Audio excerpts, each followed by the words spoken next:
ఆరోగ్యకరంగా ఆనందకరంగా సంతోషకరంగా దేవుని సన్నిధిలో ప్రభువును ఆరాధిస్తున్నామంటే దేవుని మహాకృప దేవునికి స్తోత్రం చెల్లిద్దాం. హల్లెలూయా. ఈ గొప్ప కృపనిచ్చిన దేవునికి మరొకసారి స్తోత్రం చెల్లిద్దాం. హల్లెలూయా. యేసయ్య నామమునకు స్తుతి కలుగును గాక. ఆమేన్. యేసయ్య నామమునకు మహిమ కలుగును గాక. ఆమేన్. యేసయ్య నామమునకు ఘనత కలుగును గాక. ఆమేన్. దైవజనుడి కొన్ని సంగతులు ఈ రోజు మనం జ్ఞాపకం చేసుకున్నాం. పిల్లలు పరిశుద్ధ గ్రంథంలోని సామెతల గ్రంథంలో కొన్ని సంగతులు నేను జ్ఞాపకం చేస్తాను. సామెతల గ్రంథం కొన్ని సంగతులు నేను జ్ఞాపకం చేసి ముగిస్తాను.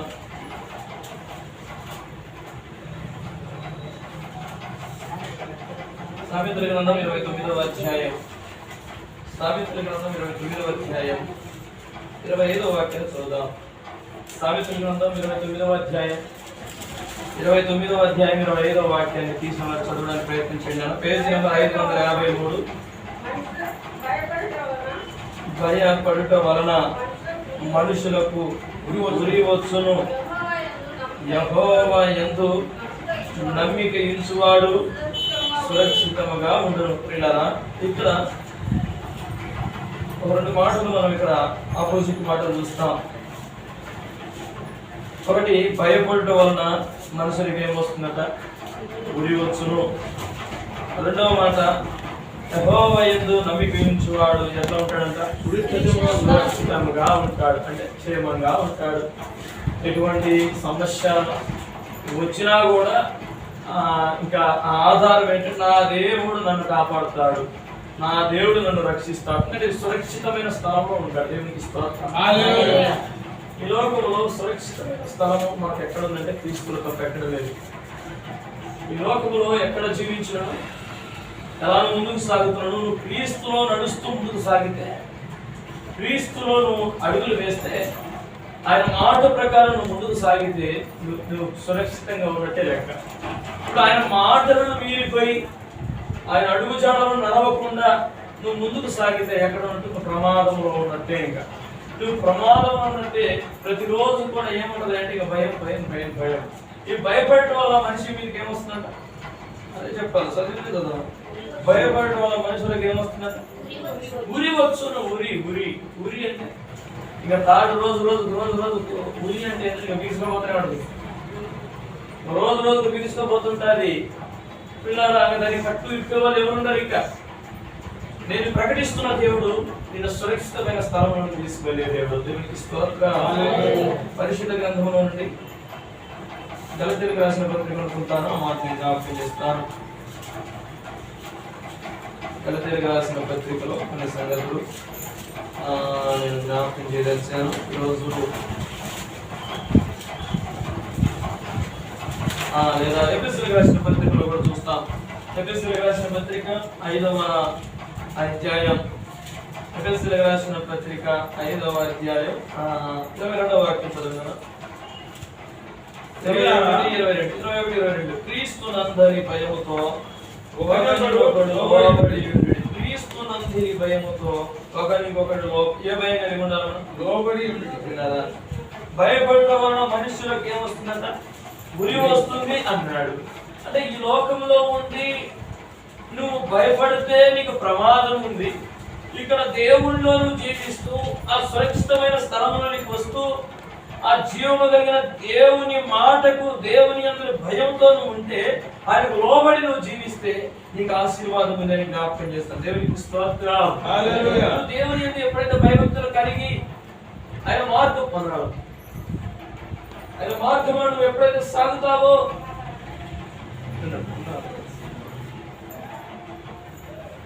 నువ్వు లోబడవలసినది దేవునికి. నువ్వు లోబడి దేవుని మార్గంలో నువ్వు సాగాలి.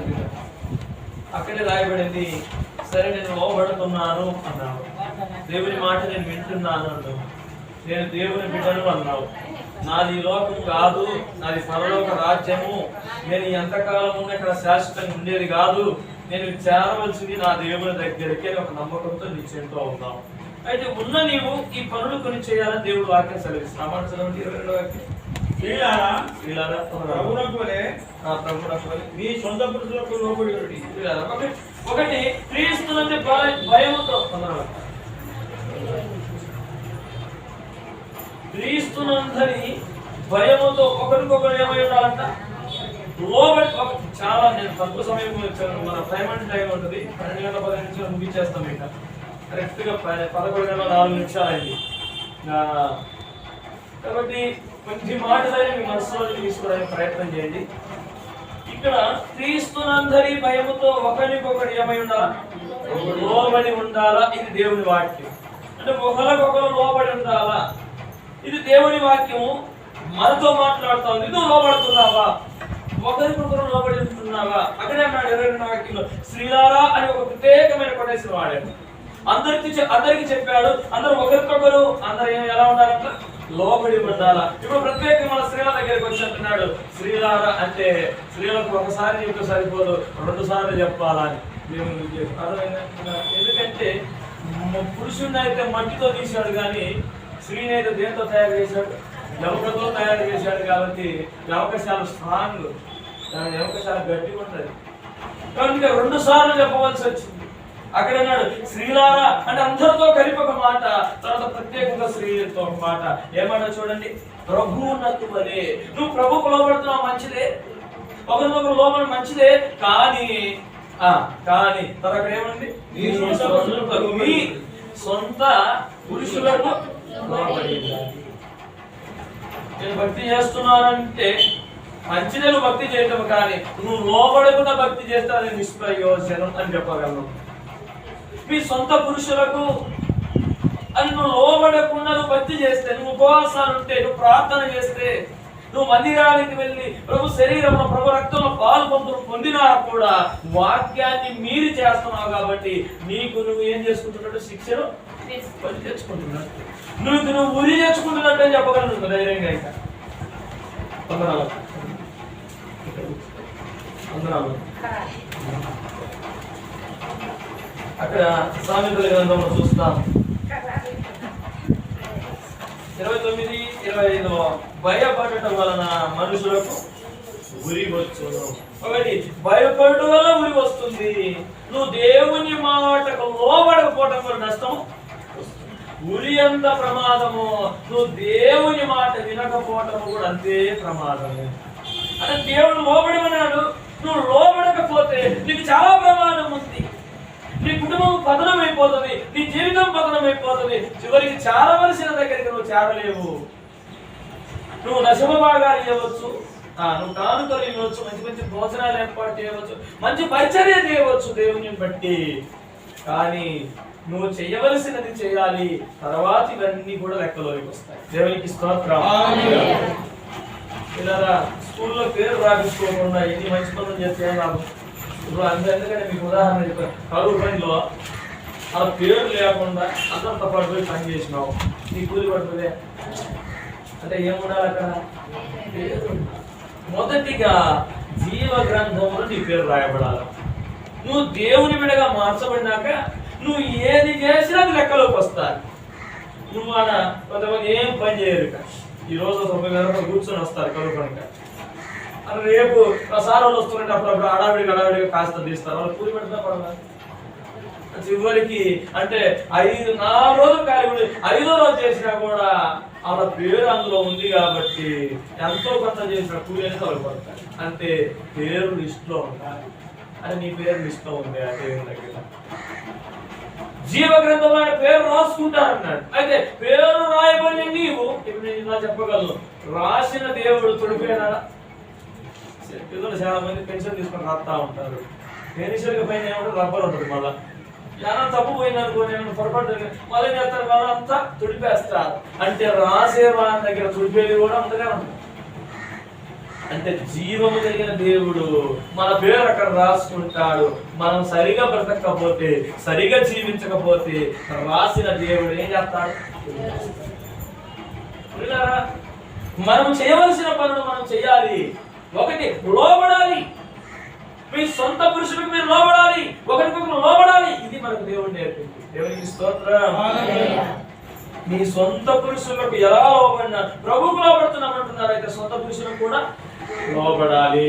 అక్కడే రాయబడింది 23వ వాక్యం చదవనా? క్రీస్తు సంఘమునకు, క్రీస్తు ప్రభువారు సంఘమునకు ఏమైనాడట? శిరస్సు. అంటే శిరస్సు అంటే మీకు తెలిసిన కాదు చెప్పండి. శిరస్సు అంటే తల. అంటే ఇప్పుడు మన కాలు పని చేయాలన్నా, చెయ్యి పని చేయాలన్నా, మనం నడవాలన్నా ఎక్కడి నుండి ఆలోచన రావాలా? తనలో నుండి ఆలోచన. శిరస్సు. ఎవరికైనా ఎక్కడ దెబ్బ దొరికాయి, తలకేమైనా దెబ్బ తాకితే చాలా ప్రమాదం అని చెప్తారు. అందుకే బైబిల్ హెల్మెట్ పెట్టుకోండి. పొరపాటున కింద పడితే ఎక్కడ తలకాయ పగిలితే చచ్చిపోతారు, రక్తస్రావం అయిపోయి చనిపోతారు. కాబట్టి తలకి హెల్మెట్ పెట్టుకోండి అని చెప్తా ఉంటారు. అంటే తల చాలా విలువైనది. అంటే శరీర భాగం అన్ని అవయాలు పనిచేయాలంటే ఈ తల చాలా విలువైనది.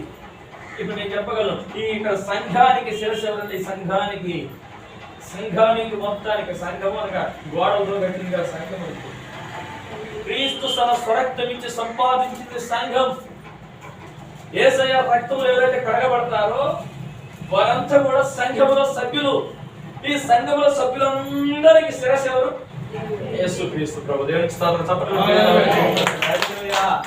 ఇప్పుడు చెప్పండి, ఇప్పుడు తల చెప్పినట్టుగా చెయ్యి, కాలు, అవయవాలు అన్ని పనిచేస్తున్నాయి. ఇప్పుడు యేసు ప్రభు చెప్పినట్టు మనం పనిచేయాలా లేదా? చెప్పండి. పనిచేయాలి. ఆయన చెప్పినట్టు పనిచేస్తున్నావా? ఆయన ఆలోచన తీసుకొని నడుస్తున్నావా? ఆయన ఆలోచన మేరకు నువ్వు పనిచేస్తున్నావు. ఆయన ఆలోచన మేరకు చేస్తావు, పనిచేస్తున్నావు. ఆయన ఆలోచన మేరకు నీ నడకలు ఉన్నాయి. ఆయన ఆలోచన మేరకు నీ చూపులు ఉన్నాయా? ఆయన ఆలోచన మేరకు నీ మాటలు ఉన్నాయా? ఆయన ఆలోచన మేరకు నీ ప్రవర్తన ఉందా? ఆయన శిరస్సు ఓకే మంచిదే. ఆ శిరస్సు చెప్పినట్టు నువ్వు వింటున్నావా? ఆ శిరస్సు చెప్పినట్టు నువ్వు లోబడుతున్నావా? లోబడకపోతే నువ్వు ఇక్కడే ఉంటావు కానీ అక్కడ చేరవని జ్ఞాపకం చేస్తున్నావు. ఈ లోకంలో ఇక్కడే ఆగిపోతావు కానీ పరలోక రాజ్యం చాలవు.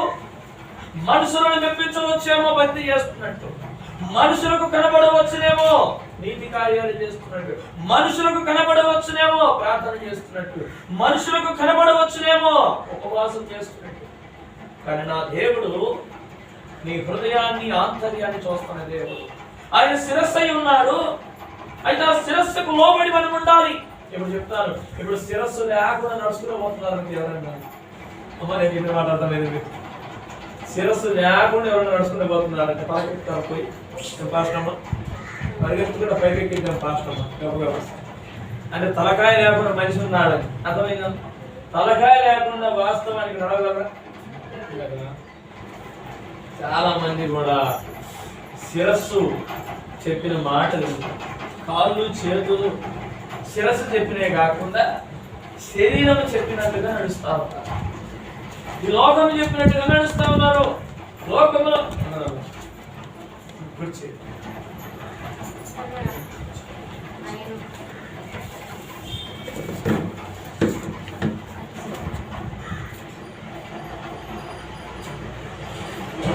శిరస్సు అనేది చాలా ప్రాముఖ్యం. ఇప్పుడు శిరస్సు, ఈ సంఘములకు శిరస్సు క్రీస్తు అయితే ఈ సంఘానికి మొత్తం ఆయన ఉన్నాడు, ఆయనే నడిపిస్తా ఉన్నాడు. అయితే నువ్వు ఆ సంఘములో సభ్యుడిగా మార్చబడినావా? సంఘములో ఆయన బిడ్డగా నువ్వు మార్చబడినావా? క్రీస్తు రక్తంలో కడగబడిన అనుభవంలో నీవు ఉన్నావా? ఆ శిరస్సు చెప్పినట్టు నడుస్తున్నావా? మనం పరీక్ష చేసుకోవాలి. ఇంకా నేను జ్ఞాపకం చేస్తాను, క్రీస్తు సంఘమునకు శిరస్సు